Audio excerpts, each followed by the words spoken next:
Glória a Deus. Tá bom o som? Ok? Ok. Glória a Deus, obrigado aí, queridos, pela oportunidade, o carinho dos irmãos sempre. E Deus com certeza está nesse lugar. Amém? E tem algo especial para falar ao nosso coração. Muito obrigado. Sabe que existe uma promessa, né? Quem der água para o profeta recebe galardão de profeta. Obrigado. Deixa eu dar uma bicadinha. No ponto. Glória a Deus. Está com a tua Bíblia aí? Amém? Celular, tablet, papel, pergaminho, papiro, não importa que você esteja com a sua Bíblia, amém? Eu sou do tempo que a gente ia com Bíblia, né? Bíblia, né? Aquelas grandonas, né? Aquelas que vinha com cantor, cristão, inário, aquela coisa toda, né? O tempo vai passando, os irmãos, depois tablet, celular, e quem sabe mais com o tempo aí, sei lá, alguns tipos de chip, sei lá, pessoal, misericórdia. Oh, lembra logo do chip, né, da besta em Jesus. Amém. Abra sua Bíblia no Evangelho de João, no capítulo 5, versículo 1 em diante. Deixa eu ver se eu me acho aqui também. Evangelho de João. Eu estou sem Bíblia já de um tempo, né? Eu tenho usado, que eu ganhei aqui na igreja, minha Bíblia ficou em Portugal, mas eu tenho procurado Bíblia para comprar, mas não acho do jeito que eu gosto, sabe? A linguagem, geralmente eu gosto da NVI, e com a letra gigante, por causa da idade também, né? A letra gigante, e com, tipo assim, um lugarzinho do lado para fazer anotação. Eu não tenho achado, né? Tenho procurado já de um tempo. A Bíblia é um pouco maior. Simples, não precisa ter muito comentário, nada disso, só isso. Se você souber de alguma coisa, me fala, tá bom? Achou aí? Evangelho de João, capítulo 5, amém? Versículo 1 em diante, vamos ler? Diz assim: algum tempo depois, Jesus subiu para uma festa dos judeus. Há em Jerusalém, perto da Porta das Ovelhas, um tanque, que em aramaico é chamado Betesda, tendo 5 entradas em volta. Ali costumava ficar grande número de pessoas doentes e inválidas, cegos, mancos, paralíticos. Eles esperavam o movimento das águas. De vez em quando descia um anjo do Senhor e agitava as águas. O primeiro que entrasse no tanque, depois de agitadas as águas, era curado de qualquer doença que tivesse. Um dos que estava ali era paralítico, fazia 38 anos. Quando viu deitado e soube que ele vivia aquele estado durante tanto tempo, Jesus lhe perguntou: você quer ser curado? Disse o paralítico: Senhor, não tenho ninguém que me ajude a entrar no tanque quando a água é agitada. Enquanto estou tentando entrar, outro chega antes de mim. Então Jesus lhe disse: levante-se, pegue sua maca e ande. Imediatamente o homem ficou curado, pegou a maca e começou a andar. Isso aconteceu num sábado. E por essa razão os judeus disseram ao homem que havia sido curado: hoje é sábado e não é permitido você carregar a maca. Mas ele respondeu: o homem que me curou me disse: pegue a sua maca e ande. Então lhe perguntou: quem é esse homem que mandou você pegar a maca e andar? O homem que fora curado não tinha ideia de quem era ele, mas Jesus havia desaparecido no meio da multidão. Mais tarde, o encontrou no templo e lhe disse: olhe, você está curado. Não volte a pecar, para que algo pior não aconteça a você.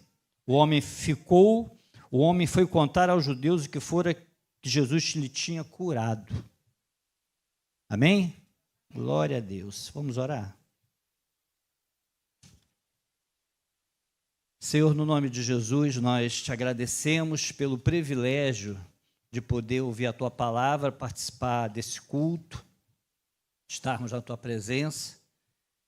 Pedimos que o Senhor possa falar aos nossos corações, segundo a necessidade de cada um aqui. Nós estamos aqui como pessoas individuais, com situações individuais, e Tu conhece, Deus, a nossa individualidade, Tu conhece, Deus, o que precisamos, e nós Te pedimos, Espírito Santo, Tu que conhece cada um de nós, possa falar aos nossos corações, no nome de Jesus, e todos digam amém. Glória a Deus. Gostaria que você prestasse um pouquinho de atenção durante um tempo e venha receber do Senhor, amém? Esse culto é um culto evangelístico, amém? O culto evangelístico, o objetivo dele é o evangelho, pregar o evangelho, tanto para aqueles que não conhecem, como até aqueles que conhecem também. Porque o evangelho, o que é o evangelho? O significado da palavra evangelho é boas novas. Boas novas. E qual é as boas novas? É a salvação em Cristo Jesus. Amém?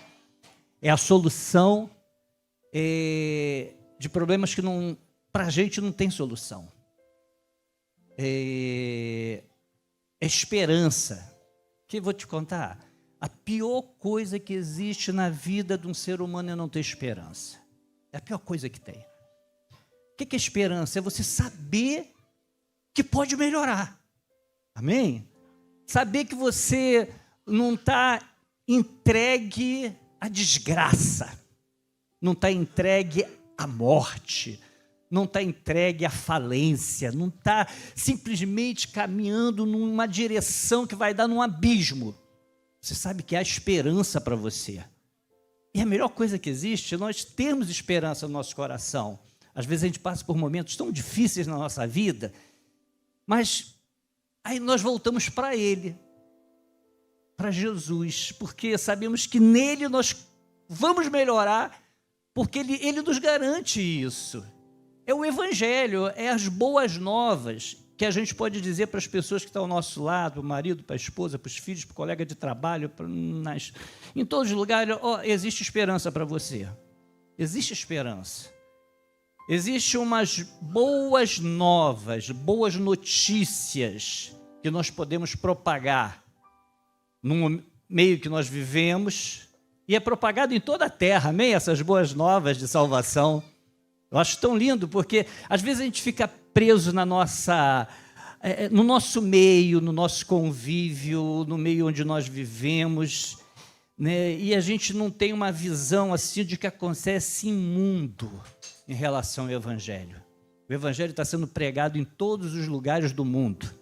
Onde você imaginar, tem alguém lá, falando de Jesus. Pode ser no lugar que for, irmão, um lugar lá no Oriente Médio, no lugar mais distante, onde as religiões são aquelas religiões extremamente radicais, mas sempre haverá uma chama acesa. Amém? Sempre haverá. Em toda a história da humanidade sempre houve. Na história da humanidade, na história da igreja, existe um momento chamado a Idade das Trevas. Se você estudar um pouco a história da igreja, você vai ver sobre isso. A Idade das Trevas é um período que parece que não havia pregação do Evangelho, mas há indícios. Historiadores conseguem perceber em lugares, regiões, de que chamas se mantinham acesas naquele lugar, porque é uma promessa de Deus de que a chama nunca se apagaria do altar, nunca. Então o Evangelho está sendo pregado aonde você imaginar, no meio que for, dos ricos, dos pobres, dos miseráveis, nas regiões mais remotas desse mundo, sempre existe a pregação do Evangelho de alguma forma. Pessoas se convertem às vezes sem pregação, sem alguém falar para ela. A pessoa consegue perceber que existe um Deus acima de todas as coisas. Ela percebe. Eu li um livro há muitos anos atrás, e o título do livro era O Apóstolo dos Pés Sangrentos, lá na Índia, num lugar muito remoto. Cara de família hinduísta, né? Acho que é isso o nome, desculpa se eu estou errado. Ele achou um versículo no chão, um versículo. Ele veio andando e achou um versículo rasgado, limpou e leu. E ali o evangelho entrou no coração dele, ele começou a buscar o que era aquilo. E ele se converteu, ele prega na região dele. Muito interessante o livro. E existe isso. Tribos remotas que percebem que existe algo a mais. Algo mais, não é só essa vida. Porque o evangelho também se demonstra na natureza, na grandiosidade da natureza. A esperança que vem do alto, Jesus Cristo, Senhor da nossa vida. E o evangelho é pregado e chegou ao nosso coração. Não chegou de alguma forma a você? A maneira mais que normalmente chega ao nosso coração, o evangelho, geralmente é sempre através de uma pessoa que fala para a gente, né? Até existem outras maneiras, né? E eu acho que eu já fiz aqui uma vez, eu não lembro, mas geralmente alguém falou para você, não é assim? Então, muitos, eu descobri através do evangelismo na rua. Eu não vejo mais evangelismo na rua, mas existe. Pessoas se convertem às vezes. Através da internet, é verdade, é a ferramenta. Através do rádio. Eu mesmo, as primeiras vezes que eu ouvi falar do evangelho, eu tinha 14 anos, né? Assim, comecei a ouvir um pouco mais, me interessar pela palavra de Deus. Eu acho que eu tinha uns 14, 13 anos. Não me converti, eu me converti com 19. Mas nessa época, existia no Rio de Janeiro uma rádio que era chamada Rádio Relógio. E ela falava, tinha uma pregação. Era até um canadense que pregava. E tinha um português assim meio, sotaque assim meio canadense, né? Roberto Macaster. E a Rádio Relógio era assim, São 7 horas e 55 minutos. Tu lembra disso, Marco? Tu é antigo, hein, cara? Aí falava, aí tinha curiosidade. O cachorro ouve o tic-tac de um relógio a 2 quilômetros de distância. Aí entrava ele e dava uma palavra de 5 minutos. Aí eu ficava escutando o rádio. Mas o que mais leva o evangelho para pessoas é a palavra através de alguém que prega, que te fala. Não foi assim com você? Um parente, um amigo, alguém que falou que existe esperança, que trouxe para você as boas novas de salvação, de que você, que saiu um dia de um útero e está caminhando para uma cova, não precisa ficar triste sabendo que o dia tudo vai acabar, não. Você pode ter a certeza de que se você fechar os olhos nessa dimensão, alguém vai estar te esperando lá em cima, que vai estar assim com os braços estendidos, venceu, chegou aqui. Que esperança melhor do que essa, irmão? Porque o que mais nos amedronta é a morte. Amém ou não amém? Tu tem mais medo da morte do que qualquer coisa. Não é assim? Mas quando nós sabemos que há esperança para a gente, de que um dia nós estaremos com Ele, e a Bíblia diz que lá não vai haver choro, não vai haver tristeza, não vai haver doença, não vai haver boleto, não vai haver pagamento de aluguel, mas é paz e alegria no Espírito Santo. Vamos para um lugar melhor. Nós vamos para lá, irmão. As boas novas de salvação é isso. E voltando ao texto, a Bíblia diz que Jesus estava indo em direção a uma festa. No meio do caminho, Jesus muda a sua agenda. Jesus muda a sua rota. Recalcula a rota do GPS de Deus na vida dele. E Jesus vai descer num tanque chamado Tanque de Betesda. E ele desce 5 andares. E ele desce e ele vai encontrar um homem que está, irmão, 38 anos paralítico. Pensa comigo aqui, 38 anos. Esse ano agora, nós vamos fazer 36 anos de casado. Praticamente, ano que vem, meu amor? Janeiro, verdade. 38 anos, a pessoa num estado difícil da vida, paralítico, naquela época que era muito difícil. 38 anos, eu fico pensando, 36 anos de casado, é tempo pra caramba, né? Ao lado dessa mulher que eu amo. Mas, cara, o cara passou 38 anos num estado terrível, tentando, de alguma forma, melhorar, e ele lutou por isso, e ele vai para esse tanque, porque falavam que quando a água mexia, e o primeiro que entrasse era curado. Ele estava ali naquela expectativa, e Jesus muda a rota dele, e vai nesse lugar, vai lá nesse homem, e chega para ele e diz assim: o que queres que eu te faça? E ele fala uma das frases, que eu acho que é uma frase muito triste de se ouvir. Ele diz assim: não há ninguém que possa me ajudar. Não há ninguém que possa me ajudar. Irmão, essa frase é triste demais. Porque o cara está vendo pessoas talvez saírem daquele lugar bem, e a situação dele é sempre a mesma. Não muda. 38 anos. Muitos aqui ainda nem chegaram a essa idade. Tá legal. Tá. Pastor Jordão, eu não. Ah, Jesus.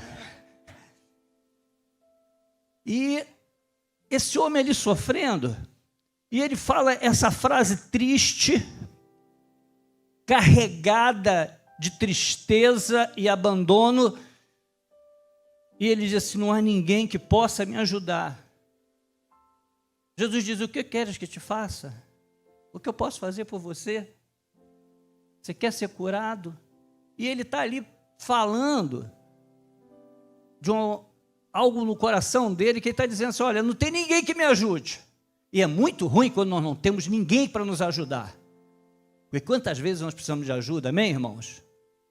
Quantas e quantas vezes nós precisamos de alguém que dê pelo menos uma palavra, que diga assim: eu estou orando por você e vai melhorar.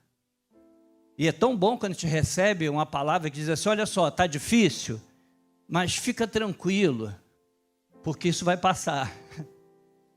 E passa mesmo, na nossa vida tudo passa. Tudo na vida passa, irmão. Tem coisas que demoram, mas vai passar. Talvez você esteja passando uma situação difícil na sua vida, né? E você fez: meu Deus, isso nunca passa. Vai passar, irmão. Fica tranquilo, vai passar. Porque tudo passa, só que não passa é a palavra de Deus. Porque o que a gente tem que se pegar é a palavra dele. É ele. A palavra de Jesus. Porque a palavra de Jesus é o evangelho, a salvação, as boas novas, que vai melhorar, a esperança. Agora, as coisas passam na nossa vida. Passa. A tristeza passa. Quantos momentos a gente ficou triste, amargurado e chorou e achou que nunca aquilo ia acabar, mas passou. E vivemos outra fase hoje. São várias fases que a gente vive, né? O pastor pregou aqui na quarta-feira as fases. E é verdade, são fases. Quantas fases nós passamos? Quantas fases você passou já? E a vida de imigrante é uma vida de muitas fases, né? Muitas fases. Mas é bom, né, irmão? Você viveu experiências novas. Você criou memórias na vida dos teus filhos, que eles nunca vão esquecer. Passa. São fases, mas passa. Tudo passa. E esse homem dá essa palavra pesada, triste, e fala assim: ó, não há ninguém que possa me ajudar. Aí Jesus foi lá. O Quem está frente a frente com ele? Jesus, Senhor dos senhores, Rei dos reis, aquele que pode todas as coisas. Não há ninguém, mas existe alguém que pode ajudar. Quando não tiver ninguém que possa te ajudar, fala com ele. Amém? Quando não tiver ninguém que tem o poder de fazer alguma coisa por você, que às vezes nós não temos o que fazer, mas nós sabemos que existe alguém que pode fazer. É Jesus. E ele muda toda a rotina dele, ele muda a agenda dele por você. Porque ele fez isso. Ele estava indo para uma festa. Quem para de ir para uma festa para ir num buraco fedorento, um monte de gente doente, um monte de tempo ali, deitado, triste, sem esperança, choroso? Jesus muda a rota dele e vai lá, por você, por mim. Ele mudou a rota dele para chegar na minha vida e chegar na tua vida e trazer esperança para a gente. Dinheiro é bom, mas dinheiro não traz esperança. Dinheiro é bom, muito bom, mas dinheiro às vezes te estraga. Sabia que dinheiro às vezes estraga as pessoas? Muito dinheiro? Ah, pastor, não fala isso não. Não estraga. Torna as pessoas arrogantes, torna as pessoas desrespeitosas, torna as pessoas muitas vezes soberbas. E a Bíblia diz que Deus rejeita um coração soberbo. Deus rejeita. Agora um coração quebrantado, esse Deus não resiste não. E às vezes a situação que a gente vive nos torna quebrantados. Às vezes situações que a gente passa na vida, a gente fica quebrantado, a gente vê que nós não somos nada, que nós precisamos dele, que ele é a solução da nossa vida, não é o dinheiro é bom, claro que é bom, nos proporciona tanta coisa, claro, mas não pode ser o foco da nossa vida. O foco na nossa vida é ele é tudo em nós, é ele que vai fazer na nossa vida aquilo que nós precisamos mesmo, porque dinheiro é bom, muito bom, mas dinheiro não traz aquilo que a gente precisa aqui dentro, preencher o vazio existencial que cada um de nós temos. Existe um vazio aqui que só quem preenche é Jesus. Esse vazio as pessoas tentam preencher com droga, com bebida, com orgias, tenta preencher com tanta coisa e só vai piorando sua vida cada vez mais. Mas quando nós preenchemos com Jesus, aí a esperança de vida eterna, esperança que um dia nós vamos estar com ele, esperança que um dia nós vamos ver pessoas que saíram da nossa vida repentinamente, mas nós vamos nos encontrar com eles, amém? Nós vamos ver novamente alguns amigos, parentes, mães, pais, pessoas que nós amávamos, que saíram da nossa vida, mas nós vamos estar com eles lá. É a esperança que nós temos. E Jesus chega para aquele homem e dá uma ordem para ele: olha, seja curado, toma teu leito, anda, vai trabalhar, vai produzir, vai ser feliz. E eu acho interessante que no finalzinho diz que aquele homem encontra com Jesus no templo. Sabe por que ele encontra com Jesus no templo? Porque ele reconheceu que foi Deus que fez na vida dele. E ele vai para onde? Para o templo. Ele vai para o lugar onde ele deveria ter estado, talvez há muito tempo. Se ele tivesse, não teria acontecido com ele o que aconteceu. Porque Jesus fala para ele assim: olha, não peques mais para que te não suceda coisa pior. Olha só. Então alguma coisa esse homem fez para gerar tudo aquilo. Não é o caso, né? Coisas que acontecem na nossa vida, às vezes, simplesmente é a vida. Mas tem pessoas que, através de situações que ela vive, que ela escolhe, traz consequências desastrosas para a sua vida. E Jesus fala, e ele está no templo, irmão. É tão bom, irmão, quando a gente reconhece que nós precisamos da igreja. A igreja é uma bênção na nossa vida. A igreja é o lugar onde nós reunimos para adorar Jesus, para ter comunhão uns com os outros, para nos alimentarmos da palavra. E a Bíblia diz que Jesus, ele anda no meio da congregação, nos louvores. Amém? Então, é uma necessidade. Se nós queremos ser felizes, nós precisamos congregar. Se dá tão pouco valor hoje em dia isso, parece um modismo, né? Mas a necessidade, o que diz a Bíblia? A Bíblia fala de congregar, de andar com pessoas que têm o mesmo objetivo, o céu. O que diz o Salmo de número 1? Bem-aventurado é o homem que não anda segundo o conselho dos ímpios, não se detém no caminho, me lembra aí? Dos pecadores, nem se senta à roda dos escarnecedores. Antes o seu prazer está na lei do Senhor, e nela ele medita de dia e de noite. Ele é como uma árvore plantada junto à corrente das águas, que no devido tempo dá o seu fruto. Esse lugar de corrente de águas fala da igreja, do povo de Deus, de pessoas que querem o mesmo objetivo. Bem-aventurado, sabe o que é bem-aventurado? É feliz. Feliz. De bem com a vida.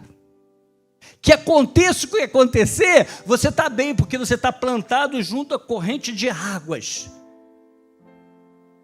Por isso que não é interessante o crente sair de um lugar e ir para o outro, e para o outro. Eu sei que às vezes por uma questão de geografia, questão de mudança, as pessoas mudam de um lugar para o outro e congregam em outro lugar, mas não é saudável, porque uma árvore ela é plantada em um determinado lugar, amém? Se você tira ela dali e planta em outro, planta em outro, planta em outro, o que vai acontecer com essa árvore? Ela vai murchar, morrer, ela não tem força. Mas quando ela é plantada num lugar e ela fica ali firme, ela começa a ter nutrientes daquele lugar e ela fica forte. E quando vem o vento e a tempestade, o que vai acontecer? Ela dobra para cá e dobra para lá, mas ela não vai cair, porque ela é plantada junto à corrente das águas, firme. Já viu a floresta? Como é que é a floresta? A floresta é aquele monte de árvore, bate aquela tempestade, mas lá por baixo da terra, as raízes são todas entrelaçadas. E esse entrelaçamento de raiz faz com que elas não quebrem, elas não venham a cair, porque elas estão entrelaçadas. Isso é a igreja, e Jesus é o centro disso tudo. Jesus é o centro da igreja. Jesus é o centro das nossas canções. Jesus é o centro da pregação. Jesus é o centro das nossas orações. É para Ele. Tudo que é feito é para Ele. Vai ter passeio de jovem? É para Ele. É para Ele. Os grupos é para Ele. Tudo é para Ele. O nosso café da manhã, irmão, é para Ele também. E temos comunhão uns com os outros. Tudo é para Ele. É por Ele e para Ele. Ele é o principal. Ele é Jesus. É o Senhor. Ele é o Senhor da nossa vida.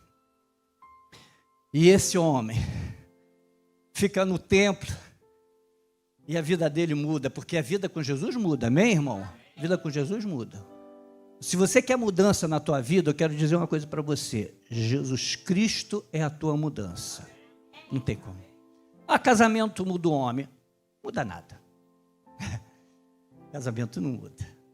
O que muda é Jesus. Dinheiro muda. Não muda. Muda a situação? Talvez. Mas o caráter não muda. Só quem muda é Jesus. É Jesus que nos muda. Ele que nos transforma.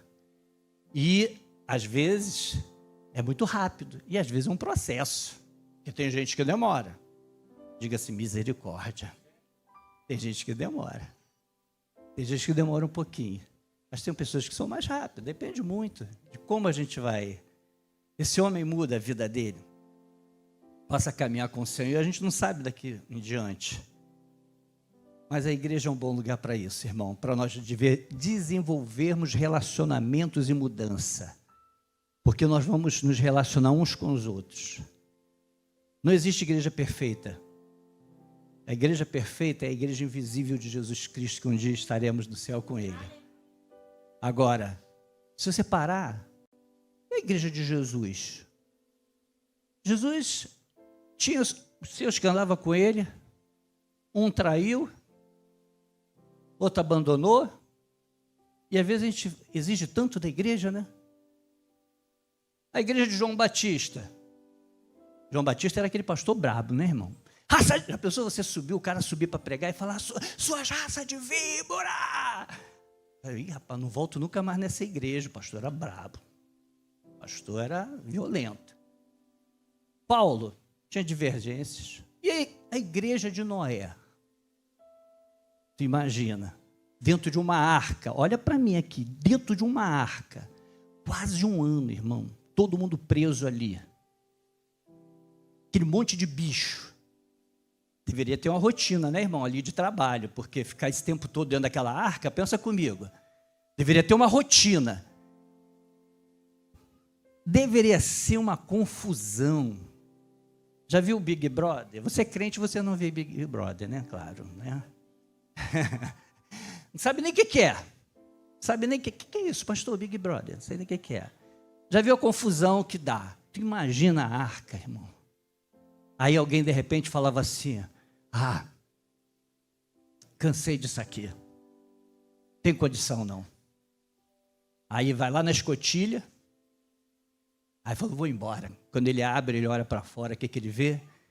Destruição. Morte. Aí ele fala assim, sabe de uma coisa? Contudo, aqui ainda é o meu melhor lugar. A igreja ainda é o melhor lugar. A igreja é o lugar onde nós desenvolvemos nossos relacionamentos. Às vezes nos aborrecemos. Mas é um lugar bom de se viver, de criar nossos filhos.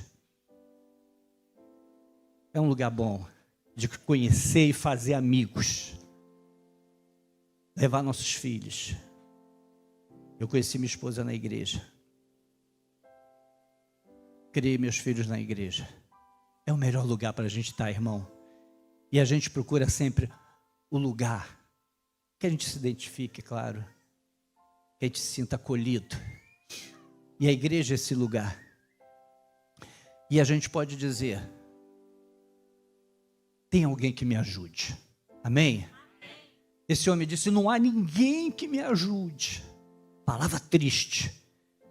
Mas a gente pode dizer assim, olha, tem alguém que me ajude. Eu posso pedir uma oração, eu posso pedir uma ajuda, eu posso estar com os irmãos, eu posso ajudar, eu posso ser bênção, eu posso abençoar, eu posso ser servido muitas vezes, mas também eu estou aqui para servir, porque a igreja é isso, tem alguém que me ajude. E se não tiver ninguém que te ajude, Jesus muda a rota e vai até você para te ajudar, e dizer o que você precisa, o que tu quer que eu te faça, porque esse é o Jesus que nós conhecemos, amém? E Ele não arromba a porta do nosso coração. Apocalipse 3:20 diz assim, eis que estou à porta e bato. Se abrir a porta, eu entrarei e cearei com Ele. Jesus bate a porta, mas Ele só vai entrar no nosso coração se nós permitirmos. Ponto final. Ele não arromba o coração de ninguém. Talvez Jesus nessa manhã esteja batendo na porta do seu coração.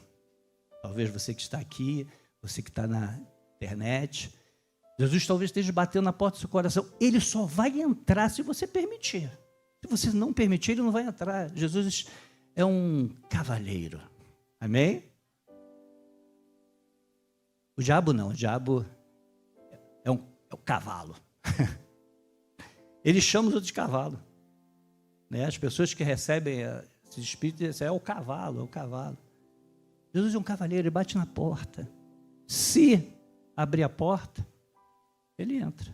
Se não, e ele vai entrar e vai cear, vai ter comunhão, você vai ter relacionamento com ele. Porque a vida com Jesus é um relacionamento. Nós falamos com ele todos os dias, amém?